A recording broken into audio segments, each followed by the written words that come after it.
অযোগ্যদের কারণে যোগ্যদের চাকরি গেল, এর দায় সম্পূর্ণ রাজ্য সরকারের। এই অভিযোগ তুলে রাজ্য সড়ক অবরোধ করে মুখ্যমন্ত্রীর কুশপুত্তলিকা দাহ করে বিক্ষোভ সিপিএম এর, যাকে ঘিরে সাময়িক উত্তেজনা দুর্গাপুর বাঁকুড়া রাজ্য সড়কে শ্যামপুর মোড়ে।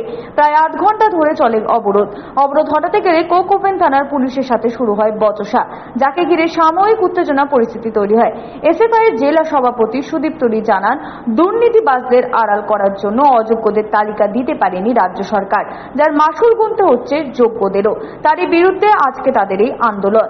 তারই প্রতিবাদে তারা মুখ্যমন্ত্রীর কুশপুত্তলিকা দাহ করে ভবিষ্যতে তাদের আন্দোলন আরো বৃহত্তর পথে হাঁটবে বলে তিনি জানান। তারা জানেন যা ঘটনা ঘটেছে, প্রায় 26,000 শিক্ষকদের চাকরি গেছে। কোর্ট বারংবার বলা সত্ত্বেও সিবিআই, এসএসসি এরা যোগ্য অযোগ্যদের চিহ্নিত করতে পারলো না, আলাদা করতে পারলো না। এরা যোগ্য এবং অযোগ্যদের আলাদা করতে পারলো না। তার ফলে যোগ্য শিক্ষক তাদের চাকরি গেল।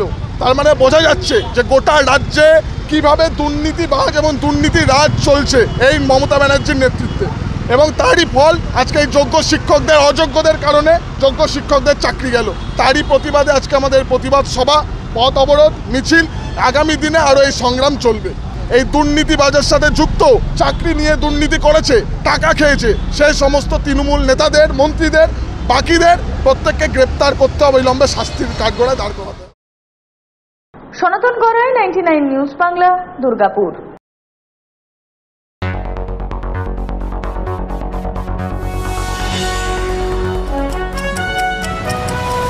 আপনারা দেখছেন 99 নিউজ বাংলা। বদলাবো আমরা।